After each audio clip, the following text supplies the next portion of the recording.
और तो हम थ्योरी ही हमारी आगे बढ़ाते हैं, कंटिन्यू करते हैं। हमने जैसा स्टार्टिंग में कहा था, न्यूटन ने जो है, आइजैक न्यूटन ने 3 लॉज दिए थे, उसने 3 लॉज बताए थे।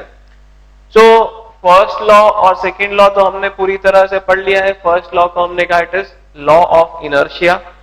फर्स्ट लॉ हमें ये बताता है that any body does not change it's state of motion. किसी बॉडी का जो स्टेट ऑफ मोशन है, it does not change until and unless an unbalanced force acts on it। जब तक एक अनबैलेंस्ड फोर्स एक्ट नहीं करता किसी बॉडी पे, उसका स्टेट ऑफ मोशन चेंज नहीं होगा। फिर सेकेंड लॉ में हमने फोर्स को क्वांटिफाई करना स्टार्ट किया। हमने फोर्स को न्यूमेरिकली कैसे देखा जाता है, कैसे पढ़ा जाता है, वो बताना स्टार्ट किया। हमने सेकेंड लॉ में ये बताया that the force acting on a body is directly proportional to the rate of change of momentum. ठीक है, हमने चेंज इन मोमेंटम को, rate of change of momentum को फोर्स से रिलेट किया on the basis of our observations and experiments. तो ये 2 laws हमारे कंप्लीट हो चुके हैं। फर्स्ट लॉ और सेकेंड लॉ कंप्लीट हो चुका है। Now we'll move on to third law.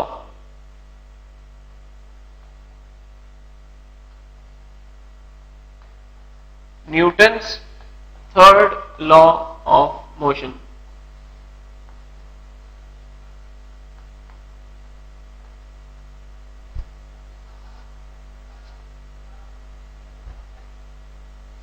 Newton's third law of motion।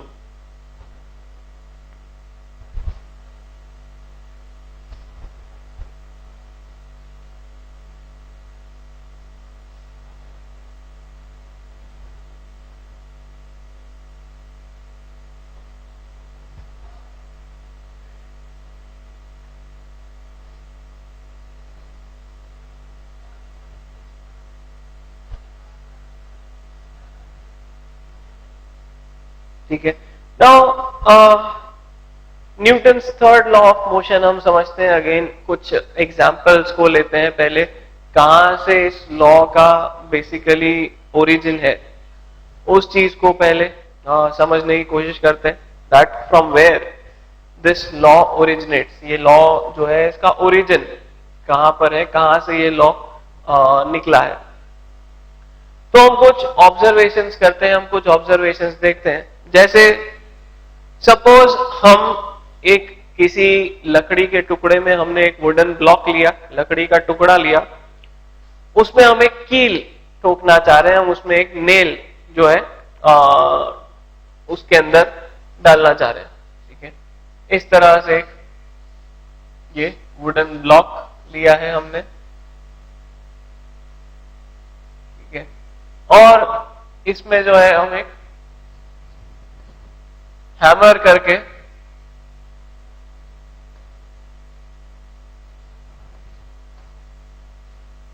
Hammer के थ्रू हम इसमें एक नेल डालना चाह रहे हैं, इसमें हम एक कील ठोकना चाह रहे हैं। नाउ हम जब ये प्रोसेस करेंगे, हम जब ये फिनोमेना देखेंगे, जब हम ये प्रोसेस करेंगे, देन we'll experience something। हम एक चीज एक्सपीरियंस करेंगे that जब हम कील को ठोक रहे हैं, ठीक है, जब हम कील को ठोक रहे हैं, अगर उस कील को ठोकने में हमें थोड़े एफर्ट्स लगाने पड़ते हैं, तो हम ये देखेंगे कि जैसे जैसे हम कील को ठोकते हैं, वैसे वैसे हमारे हाथ पर भी हम एक पीछे की तरफ फोर्स फील करेंगे। हम कील को नीचे की तरफ ठोक रहे हैं, और हम एक्सपीरियंस करेंगे कि जैसे ही हम कील को हिट करते हैं, वैसे ही हमारे हाथ में एक जर्क फील होता है, हमें एक जर्क लगता है जो पीछे की तरफ होता है। हमने ऐसे कील को ठोका, हमारे हाथ पर पीछे की तरफ जर्क लगेगा। देन फिर एक एग्जाम्पल हम लेते हैं। सपोज मूवीज में जो दिखाया जाता है कि जब कोई गन फायर कर रहा है, तो इस तरह से गन जो है, बंदूक जो है, वो पीछे आती है। ठीक है, और इस चीज को रोकने के लिए कई बार हम ये देखेंगे कि राइफल जो होती है, गन जो होती है, उसको यहां शोल्डर से सपोर्ट दिया जाता है, ठीक है। वरना क्या होता है, हम जैसे ही गन फायर करेंगे तो हम पीछे की तरफ एक जर्क फील करेंगे, ठीक है। दीज आर सम ऑब्जर्वेशंस जहां पर हम ये बताना चाह रहे हैं कि हम जिस डायरेक्शन में फोर्स लगा रहे हैं, हम जिस भी डायरेक्शन में फोर्स लगा रहे हैं, उसके एग्जैक्टली ऑपोजिट डायरेक्शन में हमेशा हम एक फोर्स फील करते हैं जैसे ही हम वो फोर्स लगाते हैं। हमने जैसे ही एक कील को ठोका, ठीक है, जैसे ही हमने इस कील पर ये हैमर के थ्रू फोर्स लगाया, जैसे ही हैमर उस कील से टकराएगी हम वो जर्क फील करते हैं, ठीक है। गन पहले तो स्टेशनरी थी, जैसे ही फायर करी, हमने बुलेट फायर करी, तो हम पीछे की तरफ जर्क फील करेंगे। इस तरह के ऑब्जर्वेशन से, इस तरह की चीजें देखने पर, इस तरह के ऑब्जर्वेशन देखने पर हम बोलते हैं, दैट मीन्स न्यूटन ने अपना थर्ड लॉ दिया। What Newton said was that to every action there is an equal and opposite reaction. To every action there is an equal and opposite reaction. This is the statement of Newton's third law of motion. To every action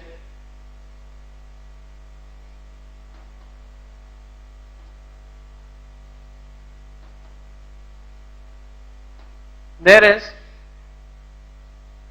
an equal and opposite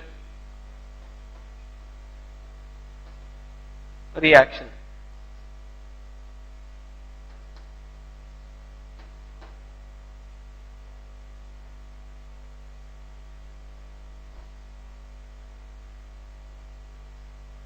To every action there is an equal and opposite reaction. Now first law, second law और third law में, third law में जो है first और second law के comparison में जो एक मेजर डिफरेंस आता है, जो एक सबसे बड़ा डिफरेंस आता है, in first law and second law we are always dealing with a single body. हम एक सिंगल बॉडी की बात कर रहे होते हैं। That in first law we say that अगर कोई एक बॉडी है वो रेस्ट पर है तो वो रेस्ट पर ही रहेगी जब तक उस पर कोई अनबैलेंस फोर्स नहीं एक्ट करता। सेकेंड लॉ में हमने कहा कोई बॉडी है तो उस पर जो फोर्स लग रहा है वो rate of change of momentum के प्रोपोर्शनल है, and so on. So in first and second law we are always talking about a single body. हम हमेशा एक सिंगल बॉडी के बारे में बात कर रहे होते हैं।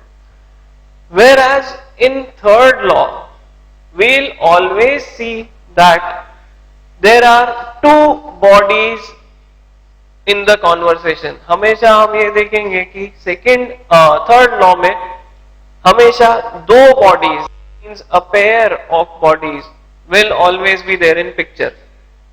जैसे यहां पर हम बोल रहे हैं कि हमने नेल पर, कील पर फोर्स लगाया और हमारे ऊपर हमें एक फोर्स फील हुआ। गन और बुलेट वाला एग्जांपल ले तो हम बोलेंगे बुलेट पर गन ने फोर्स लगाया, गन के अंदर जो ही मैकेनिज्म होता है उसके थ्रू बुलेट पर फोर्स लगाया गया, और बुलेट ने गन पर इक्वल एंड ऑपोजिट फोर्स लगाया। So we will always see that in third law of motion there will always be two bodies involved. First और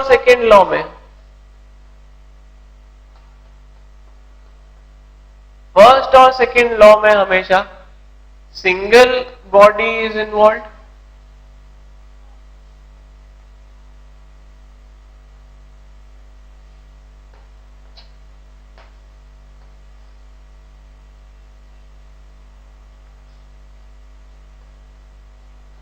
थर्ड लॉ में हम हमेशा देखेंगे दैट टू बॉडीज और we can say a pair of bodies is involved.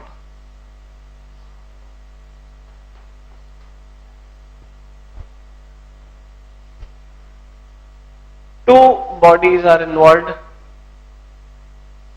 or a pair of bodies is involved.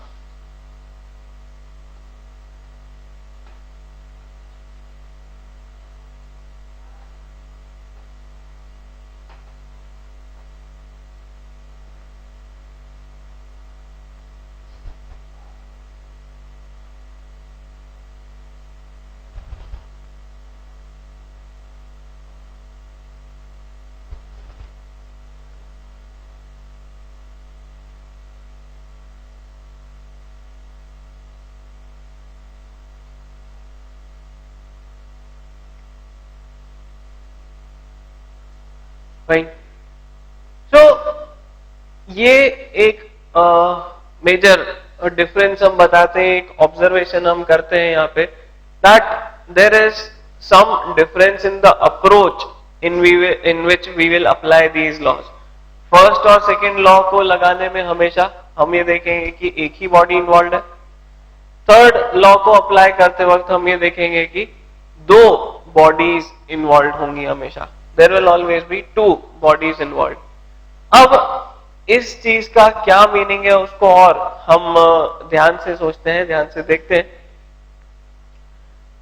जब भी दो bodies contact में आएंगी तो हमने बताया है वो एक दूसरे पर इस तरह से फोर्स एक्सर्ट कर सकती है.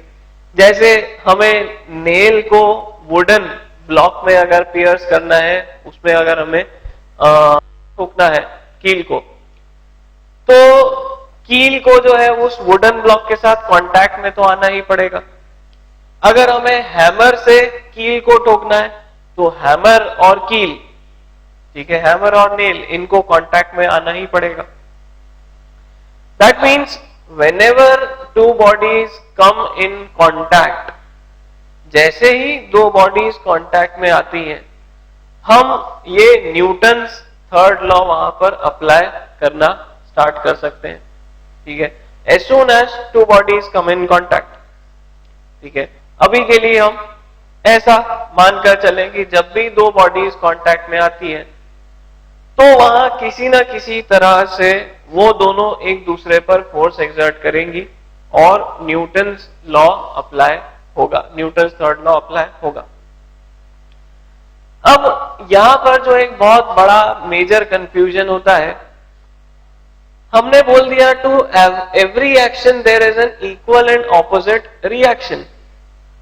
मतलब अगर किसी बॉडी पर कोई फोर्स F लगाया जाता है तो उसी के साथ साथ हमेशा एक रिएक्शन भी हम देखेंगे कि एक इक्वल एंड ऑपोजिट फोर्स भी जनरेट होगा.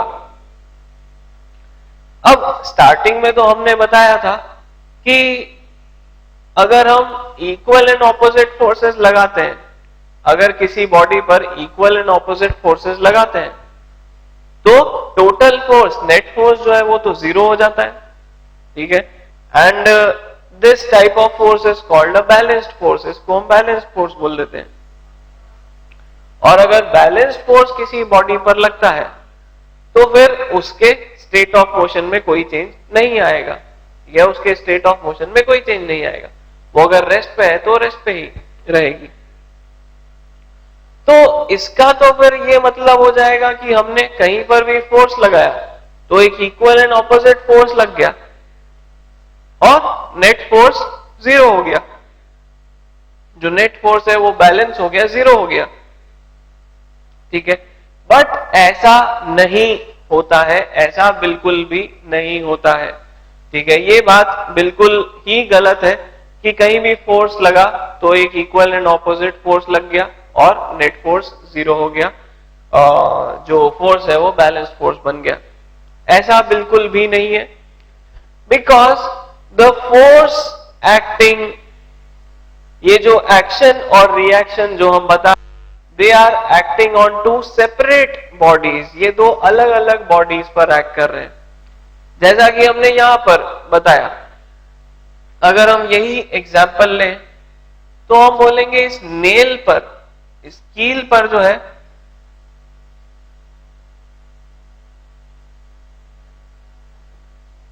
इस कील पर तो नीचे की तरफ फोर्स लगा हैमर के द्वारा,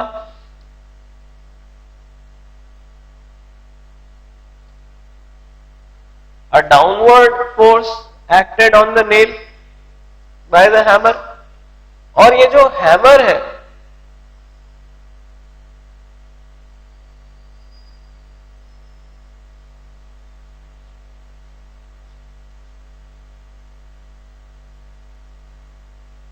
ठीक है, इस पर जो फोर्स लगेगा वो अपवर्ड डायरेक्शन में फोर्स लगेगा, ठीक है, एग्जैक्टली इतना ही force but in the opposite direction.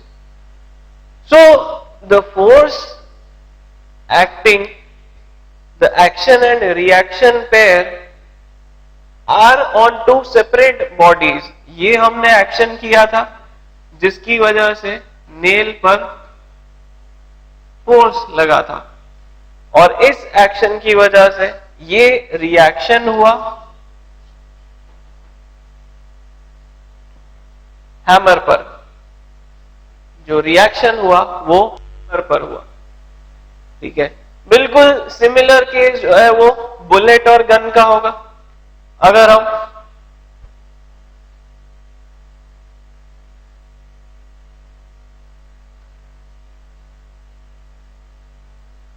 ठीक है, अगर हम इस तरह से केस लेते, ये बोल रहे हैं कि इस गन से जो है बुलेट फायर की गई,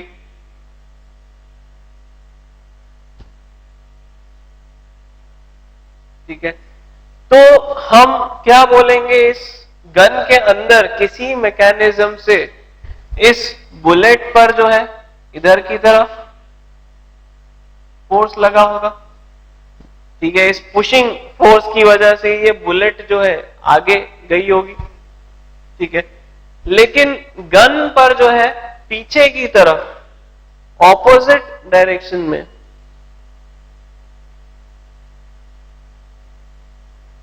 उतना ही फोर्स लगा होगा जितना गन ने बुलेट पर लगाया. So again this is the action force, this is the reaction part, ठीक है. तो हम एक बहुत ही इंपॉर्टेंट बात, एक बहुत ही इंपॉर्टेंट पॉइंट देखें और समझें और इसको बिल्कुल दिमाग में बैठा लें, that action and reaction act on two different bodies. Action and reaction always act on two different bodies.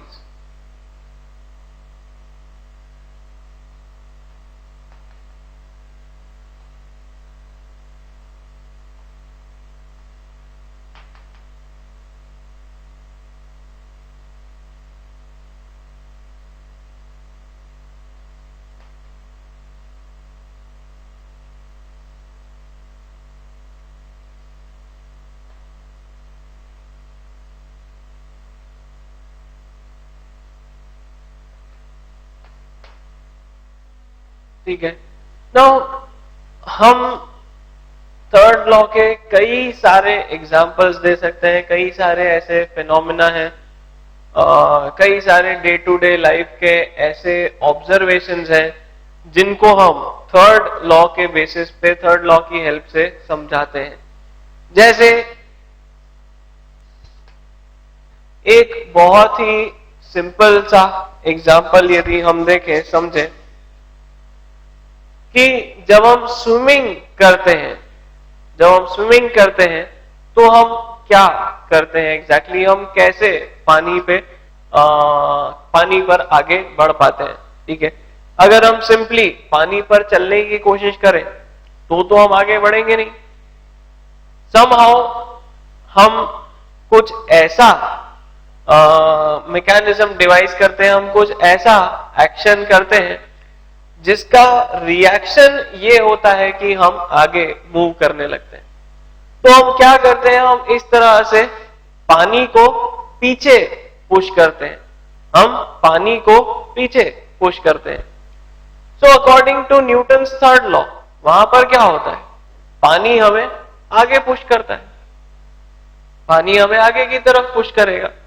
ठीक है, अगर हम पानी को पीछे पुश करेंगे तो पानी हमें आगे पुश करेगा।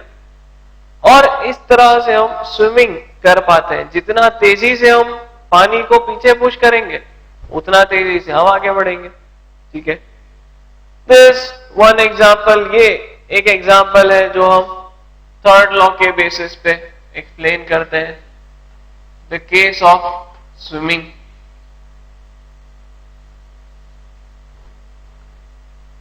दूसरा एक सिंपल सा एग्जाम्पल लेते हैं, again a very common example, day to day life example. हम ये सोचें कि हम जमीन पर चल कैसे पाते हैं, how are we able to walk on the floors, हम जमीन पर चल कैसे पाते हैं। और जब जमीन चिकनी होती है या उस पर पानी गिरा हुआ होता है तो हम फिसल क्यों जाते हैं, गिर क्यों जाते हैं। ठीक है, ये एक बहुत ही सिंपल सा केस हम लेते हैं, सिंपल सा क्वेश्चन हम उठाते हैं, that how are we able to walk, how are we simply able to walk, हम कैसे चल पाते हैं।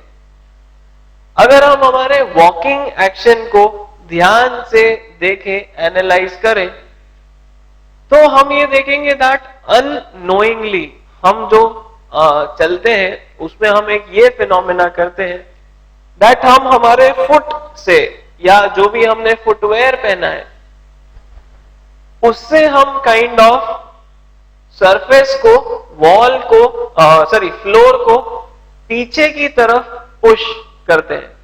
मतलब अगर ये फ्लोर है और हम इस पे चल रहे हैं तो हम पीछे की तरफ इसको पुश करने के जैसा एक्शन करते हैं। ठीक है, हम कुछ इस तरह का एक्शन करते हैं as if we are trying to push the floor. ठीक है, हम कुछ इस तरह का एक्शन वहां पर करते हैं।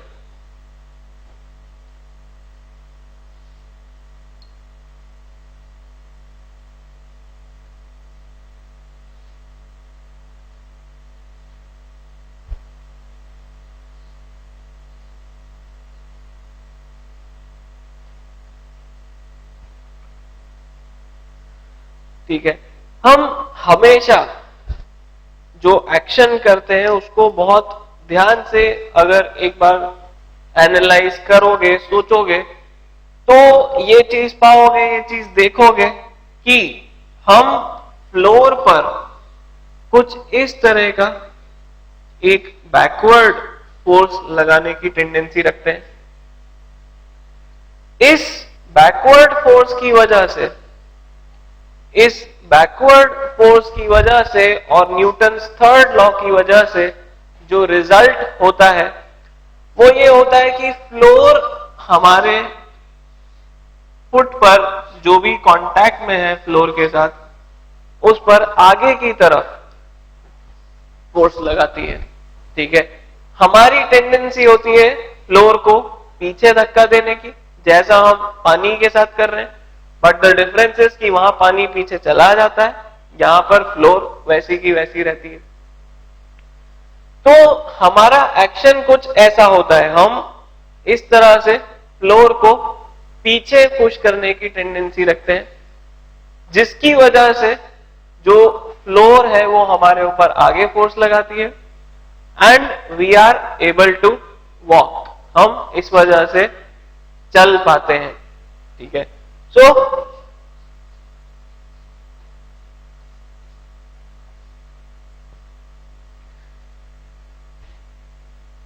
यहां पर दो फैक्टर्स आते हैं। हम इस चीज को समझाते वक्त दो बातें बोलेंगे। एक तो ये न्यूटन थर्ड लॉ वाली जो हम बात बोल रहे हैं, सेकेंडली हम ये बोलते हैं कि यहां पर ये जो फोर्स डेवलप हो रहा है इसके पीछे जो कॉज है वो है फ्रिक्शन, दैट इज फ्रिक्शन। यहां पर फ्रिक्शन फोर्स डेवलप होता है। ठीक है, whenever two surfaces try to slide over each other, यहां पर हम क्या करना चाहते हैं, हमारे जो पैर है या हमारा जो फुटवेयर है उसकी सरफेस को हम फ्लोर की सरफेस पर स्लाइड करना चाहते हैं, ठीक है। So whenever two surfaces try to slide over each other, then friction will come into picture, तब हमेशा फ्रिक्शन जो है वो पिक्चर में आएगा, ठीक है। अगर फ्रिक्शन नहीं है, if friction is not present, then ये स्लाइडिंग होना पॉसिबल नहीं है। If there were no friction, if there were no friction, we will not be able to walk, हम चल ही नहीं पाएंगे। अगर हमारे फुट या फुटवेयर और फ्लोर के बीच में फ्रिक्शन ही नहीं है, तो हम ये पुशिंग वाला फोर्स लगा ही नहीं पाएंगे। अगर हम ये नहीं लगा पाएंगे तो आगे की तरफ हमें फोर्स नहीं मिलेगा और हम वहीं के वहीं रह जाएंगे। We will not be able to walk. तो होता क्या है, अगर फ्लोर बहुत चिकना है या उस पर कोई लिक्विड डुला हुआ है, पानी डुला हुआ है, तो उससे होता क्या है, फ्रिक्शन सिग्निफिकेंटली लो हो जाता है, काफी कम हो जाता है। कहीं पर सपोज तेल डुला हुआ है, ऑयल स्पिल हुआ है, तो इस तरह इस वजह से जो है फ्रिक्शन सिग्निफिकेंटली बहुत ज्यादा कम हो जाता है, ठीक है। फ्रिक्शन सिग्निफिकेंटली डिक्रीजेस, फ्रिक्शन बहुत कम हो जाता है। सो फ्रिक्शन के कम हो जाने से क्या होता है कि ये जो फोर्स है ये बहुत कम हो जाता है, बट हमारी बॉडी तो फिजिकली इस तरह से ट्रेंड है या मेंटली इस तरह से ट्रेंड है कि हम इस तरह से पीछे की तरफ फोर्स लगाएं और फ्लोर जो है वो हम पे आगे की तरफ फोर्स लगाएं। हमें ये आगे वाला फोर्स मिलता नहीं है और हम अपना बैलेंस खो देते हैं और गिर जाते हैं, वी फॉल। अगर कोई बहुत चिकनी सरफेस होती है, स्मूथ सरफेस होती है, तो हम वहां पर काफी ज्यादा स्लिप होते हैं, ठीक है। हम वहां पर स्लिप हो जाते हैं काफी ज्यादा। अगर हम थोड़ा भी वहां चलने की कोशिश करेंगे तो हम स्लिप हो जाएंगे, ठीक है। ये दो एग्जाम्पल हो गए। Then similar to this example, similar to walking, we can say similar to this example we can say the movement of vehicles on roads, roads पर जो vehicle चल पाते हैं वो भी इसी वजह से चल पाते हैं, ठीक है।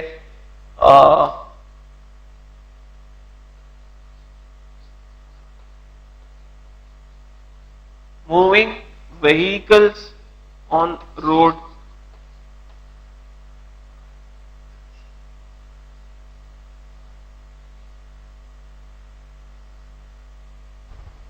ठीक है। फिर से एक सिमिलर ही कॉन्सेप्ट हमें दिखेगा। जो व्हील है वो रोड के कांटेक्ट में आता है, ठीक है। जो व्हील है वो रोड के कांटेक्ट में आता है। ये जो व्हील है ये रोड को पीछे की तरफ पुश करने की कोशिश करता है और ये रोड जो है इसको आगे टर्न करने की टेंडेंसी रखती है, ठीक है। सो vehicles are able to move on the road again due to the friction present between the tires and the road. Fine. Then और जो हम एग्जाम्पल्स यहां पर बताते हैं, which are the result of third law of motion, जो हम aeroplanes और हेलीकॉप्टर्स का मोशन देखते हैं, ठीक है। एरोप्लेन्स किस तरह से, किस वजह से हवा में उड़ पाते हैं और बर्ड्स, चिड़ियाएं किस तरह से हवा में उड़ पाती हैं, ठीक है। इस चीज को जब हम एनालाइज करेंगे तो फिर से हमें कुछ कुछ सेकेंड सॉरी थर्ड लॉ से रिलेशन दिखने लगेगा, हमको ये दिखेगा, हमें ये बात समझ में आएगी कि जो मोशन हो रहा है, जो मोशन हो रहा है, it is a result of the reaction produced due to the action of birds or aeroplane or helicopter or any flying object. जैसे अगर हम बर्ड का केस लें सिंपल, तो बर्ड क्या करती है, अपने विंग्स से, अपने विंग्स को यूज करते हुए जो है नीचे की तरफ इस तरह से फोर्स एक्सर्ट करती है, ठीक है। सो व्हाट हैपेंस इज, वो जो नीचे की तरफ फोर्स इस तरह से एक्सर्ट करती है बर्ड, उस फोर्स की वजह से उस पर ऊपर की तरफ और आगे की तरफ दोनों ही डायरेक्शन में कुछ फोर्स जनरेट होता है, ठीक है। बर्ड जो है इस तरह से कुछ अपने विंग्स फ्लैप करती है, तो एक तो उस पर ऊपर की तरफ फोर्स लगता है जिसकी वजह से वो नीचे नहीं गिरती है, ठीक है, जिसकी वजह से वो नीचे नहीं गिरती है और हवा में ही रहती है, और एक उस पर आगे की तरफ रिएक्शन फोर्स लगता है जिसकी वजह से वो आगे बढ़ती है, जो बर्ड है वो आगे बढ़ती है। Similar is the case of any glider और हेलीकॉप्टर। ग्लाइडर क्या करता है, पीछे की तरफ उसमें एक प्रोपेलर फैन लगा होता है जो बहुत तेज स्पीड से घूमता है। अब फैन जब घूमता है तो हम जानते हैं वो नीचे की तरफ हवा फेंकता है, हवा को फोर्स लगाता है, तो यदि इस तरह से फैन घूम रहा है तो वो पीछे की तरफ हवा को फोर्स लगा रहा है, तो इस वजह से जो है उस प्लेन पर, उस ग्लाइडर पर आगे की तरफ फोर्स लगने लगेगा, ठीक है। So there is another example of third law, flight of birds, planes, helicopter, etc.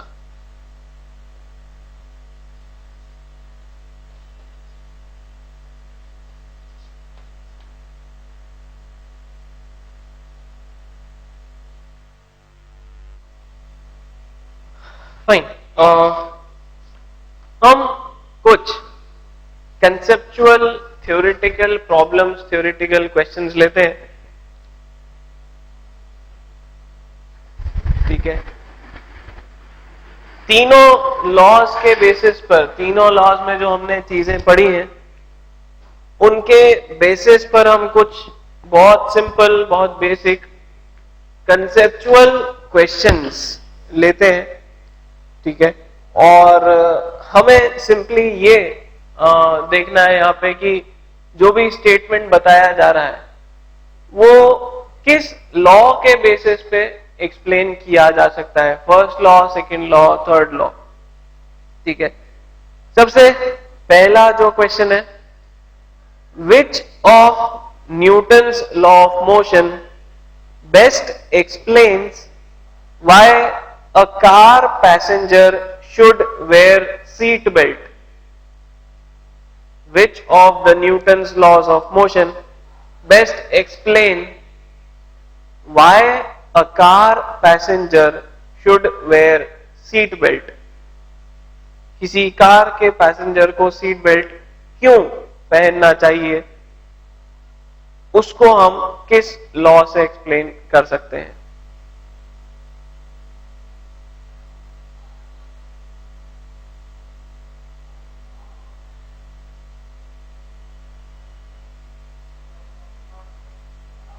कौन सा?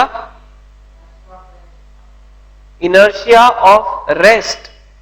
हम इनर्शिया ऑफ रेस्ट नहीं, हम सिंपली बोलेंगे लॉ ऑफ इनर्शिया, क्योंकि जरूरी नहीं है कि inertia of rest he picture में है। इनर्शिया ऑफ रेस्ट कब पिक्चर में आएगा? हमने कहा था ये जो कार वाला एग्जांपल है, इससे हम तीनों टाइप ऑफ इनर्शिया एक्सप्लेन कर सकते हैं। अगर गाड़ी रुकी हुई है, एकदम से स्टार्ट होती है तो पीछे की तरफ जर्क लगता है, ये इनर्शिया ऑफ रेस्ट है। गाड़ी चल रही है तेज स्पीड में, एकदम से ब्रेक लगता है तो आगे की तरफ हमें धक्का लगता है, this is inertia of motion. अगर गाड़ी चल रही है एकदम से लेफ्ट में टर्न हो जाती है तो हमें राइट तरफ एक धक्का लगता है. There is inertia of direction. So the law of inertia, that is the first law of motion, correctly explains this statement. is जो इसका reason है वो first law of motion से बिल्कुल correctly explain होता है. ठीक है. Then which law gives the quantitative measurement of force? Which law gives the quantitative measurement of force?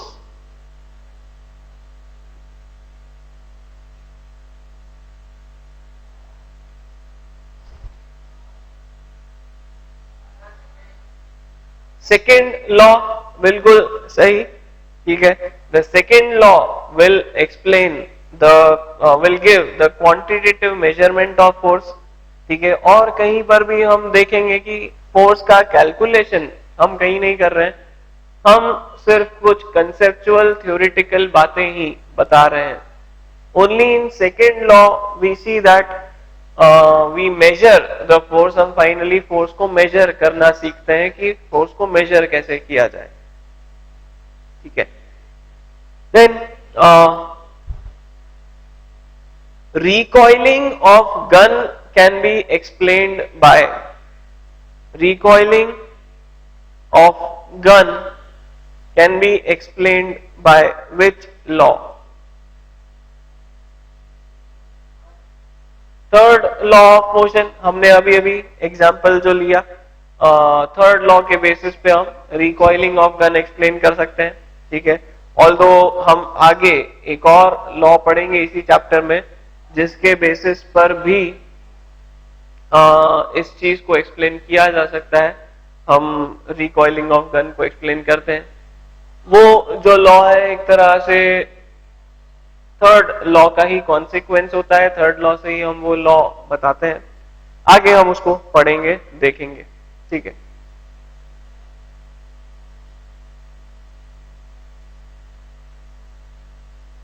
Fine. Then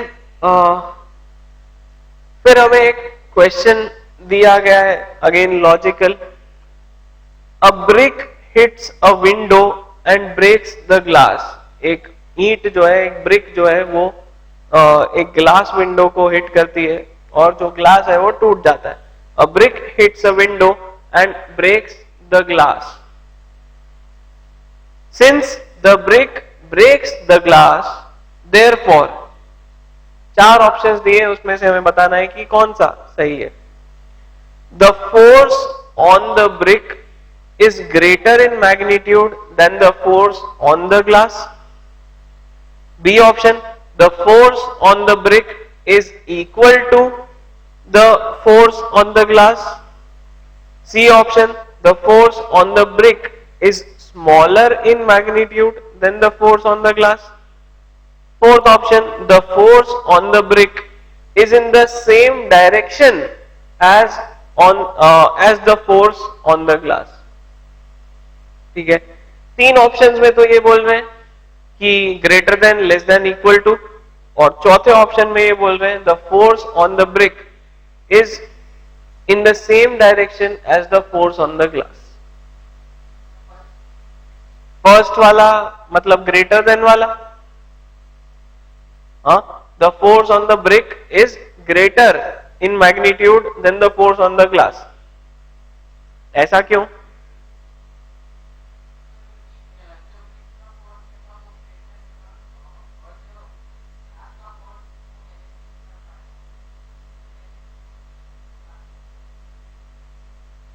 brick का फोर्स जो है वो ज्यादा रहेगा, ग्लास का फोर्स उसको बैलेंस नहीं कर पाएगा और अनबैलेंस्ड फोर्स की वजह से जो है ग्लास ब्रेक हो रहा है. ये कहना चाह रहे हो तुम?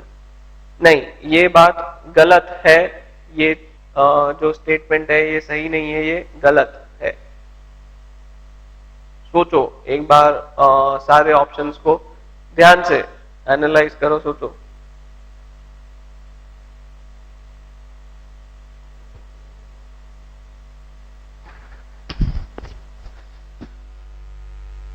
हाँ, कोई ऑल्टरनेट आंसर, ऑल्टरनेट एक्सप्लेनेशन? ठीक है। सो यहां पर ये जो क्वेश्चन पूछा गया है ये जानबूझकर कंफ्यूज करने के लिए दिया गया है कि वो चाहते हैं कि हम ऐसा सोचें कि भाई ब्रिक ने ग्लास को तोड़ दिया तो ब्रिक ने ज्यादा फोर्स लगाया होगा, ग्लास जो है वो टूट गया, ब्रिक नहीं टूटी तो ब्रिक पर फोर्स कम लगा होगा। ऐसा बिल्कुल भी नहीं है। Again, because of third law, the force exerted by brick on glass will be exactly equal in magnitude as the force exerted by glass on brick. But glass इसलिए टूट जाता है क्योंकि ग्लास को तोड़ने के लिए कम फोर्स चाहिए। ठीक है, ग्लास को तोड़ने के लिए फोर्स ही कम चाहिए।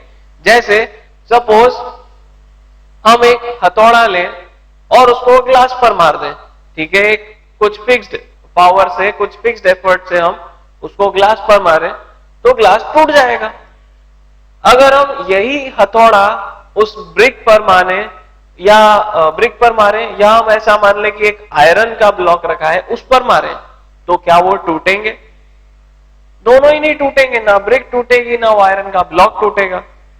भले ही हम हर बार इस हैमर से सेम फोर्स लगा रहे हो, लेकिन वो ग्लास टूट जाएगा क्योंकि वो कम फोर्स पे ही टूट जाता है। ग्लास इसलिए टूट रहा है क्योंकि उसको तोड़ने के लिए कम फोर्स की रिक्वायरमेंट है। So again the correct option will still be B option, जिसमें हमने कहा है that the force exerted by brick is equal in magnitude to the force exerted by glass on brick. अभी भी जो है एक्शन रिएक्शन ही होगा। जैसे ही वो ग्लास जो है, ठीक है, और ये ब्रिक इसके जैसे ही कांटेक्ट में आया तो होगा फिर से वही, ये दोनों कांटेक्ट में आए, ठीक है, दोनों कांटेक्ट में आए, एक ने दूसरे पर जितना फोर्स लगाया दूसरा भी पहले वाले पर उतना ही फोर्स लगाएगा। Again because of Newton's third law there will be an action and there will be an equal and opposite reaction. ठीक है, ब्रिक ने ग्लास पर फोर्स लगाया, ग्लास ने ब्रिक पर फोर्स लगाया, there will be an equal and opposite reaction. Glass टूट इसलिए जाता है क्योंकि उसको तोड़ने के लिए जो फोर्स रिक्वायर्ड है वो कम है। ठीक है, ब्रिक इसलिए नहीं टूटती है क्योंकि उसको तोड़ने के लिए जो फोर्स रिक्वायर्ड है वो ज्यादा है, वो काफी ज्यादा है। ठीक है, so these are the type of questions. ये वो क्वेश्चंस के टाइप हैं जो जनरली थर्ड लॉ पर पूछे जाते हैं।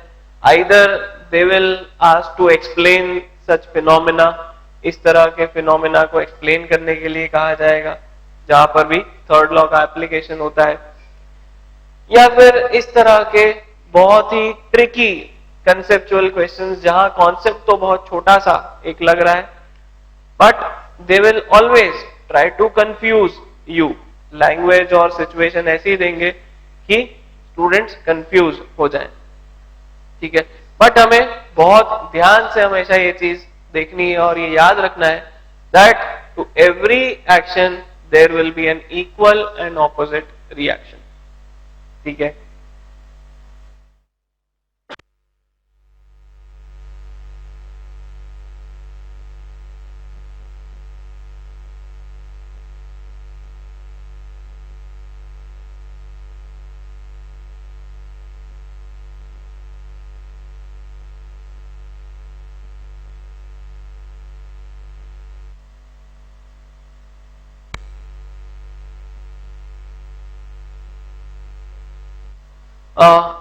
अब हमारे इस चैप्टर में एक लास्ट पार्ट बचता है, that is law of conservation of linear momentum. ठीक है, वो एक लास्ट पार्ट हमारा इस चैप्टर में बचता है जो हमें देखना होगा और जिसको हम पढ़ेंगे नेक्स्ट लेक्चर में, and most probably we will conclude this chapter in the next lecture. अगले लेक्चर में हम मोस्ट प्रोबेबली इस चैप्टर को पैक कर देंगे, खत्म कर देंगे, और उसके बाद फिर एक लेक्चर हम इस पर क्वेश्चंस और डाउट्स के लिए रखेंगे। जो भी डाउट्स होते हैं, क्वेश्चंस होते हैं, वो हम फिर चैप्टर खत्म होने के बाद ले लेंगे। ठीक है, so this is all for today. आज की क्लास हम यहीं पर एंड करते हैं। Good bye.